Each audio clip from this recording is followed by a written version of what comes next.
இன்னைக்கு எபிசோட்ல பாக்யா வீட்டுல எல்லாரும் பேசிட்டு இருக்காங்க. எழில் செலியன் சோகமா இருக்கிறத பார்த்துட்டு ஏண்டா ஒரு மாதிரி இருக்க, ஜெனி கூட சண்டை எதுவும் போட்டியான்னு கேக்குறான். ஆபீஸ்ல ஏதோ முக்கியமான வேலையா, அந்த டென்ஷன்ல இருக்கான்னு பாக்யா சொல்றாங்க. செலியன் ஆபீஸ்க்கு கிளம்பின உடனே பாக்யாவும் கோயிலுக்கு போய் அத்தைய பார்த்துட்டு வரேன்னு சொல்லிட்டு சாப்பாடு எடுத்துட்டு கிளம்புறாங்க. கோயிலுக்கு போய் பாட்டிய பாக்குறாங்க. பாட்டி பாக்யா கிட்ட கூப்பிட்டா கூட கோயிலுக்கு வர மாட்டேன், இன்னைக்கு என்ன ஆச்சு இங்க வந்திருக்கேன்னு கேக்குறாங்க. அப்புறம் மாமியாரும் மருமகளும் பேசிட்டு இருக்காங்க.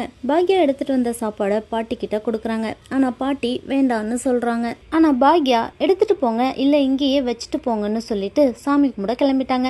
பாக்யா அந்த பக்கம் போன உடனே பாட்டி இந்த பக்கம் சாப்பிட ஆரம்பிச்சிட்டாங்க. ஆஹா, எவ்வளவு நல்லா இருக்கு, அவ ஏன் இந்த மாதிரி எல்லாம் சமைக்க மாட்டேங்கிறான்னு சொல்றாங்க. பாக்யா பாட்டி கிட்ட சாப்பாடெல்லாம் நல்லா இருந்துச்சான்னு கேக்குறாங்க. நல்லா தான் இருந்துச்சுன்னு பாட்டி சொல்றாங்க. பாக்யா பாட்டிய வீட்டுக்கு வாங்கன்னு கூப்பிடுறாங்க. ஆனா பாட்டி கோபி நான் அங்க வந்தா ரொம்ப வருத்தப்படுவான், அதனால வரலன்னு சொல்றாங்க. கொஞ்ச நேரம் பேசிட்டு இருந்துட்டு கோயில்ல இருந்து 2 பேரும் ஒன்னாவே கிளம்பிட்டாங்க. 2 பேரும் நடந்து போயிட்டு இருக்கும்போது கோபி கார்ல வராரு. கோபி பாட்டி கிட்ட போன் பண்ணா ஏன் எடுக்கல, எங்க போயிட்டு வரீங்கன்னு கேக்குறாரு. கோயிலுக்கு போயிட்டு வரேன்னு பாட்டி சொல்றாங்க. பாட்டி கோபி கிட்ட நீ என்ன வேணாலும் சொல்லு, பாக்யாவுக்கு என் மேல ஒரு தனி பாசம் இருக்குன்னு பெருமையா சொல்றாங்க.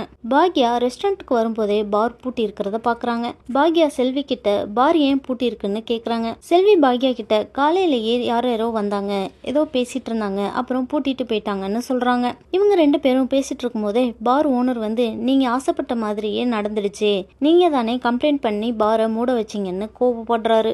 பாக்யாவும் உங்க பார் மூடுனதுக்கும் எங்களுக்கும் எந்த சம்பந்தமும் இல்லைன்னு சொல்றாங்க. அப்புறம் திறப்பு விழாவுக்கு சமைச்சதுக்காக அட்வான்ஸ் மட்டும் தான் கொடுத்தீங்க, மீதி பணமும் கொடுங்கன்னு கேக்குறாங்க. ஆனா பார் ஓனரு பாரே திறக்கல, சமைச்சதுக்கு போய் பணம் கேக்குறீங்களே, அதெல்லாம் கொடுக்க முடியாதுன்னு சொல்லிட்டு கிளம்பிட்டாரு. பாக்யா செல்வி கிட்ட பணம் எல்லாம் வாங்காம விட முடியாது, இதுக்கு ஏதாவது ஒரு வழி பண்றேன்னு சொல்றாங்க. என்ன நடக்க போகுதுன்னு நாளைக்கு எபிசோட்ல பார்க்கலாம்.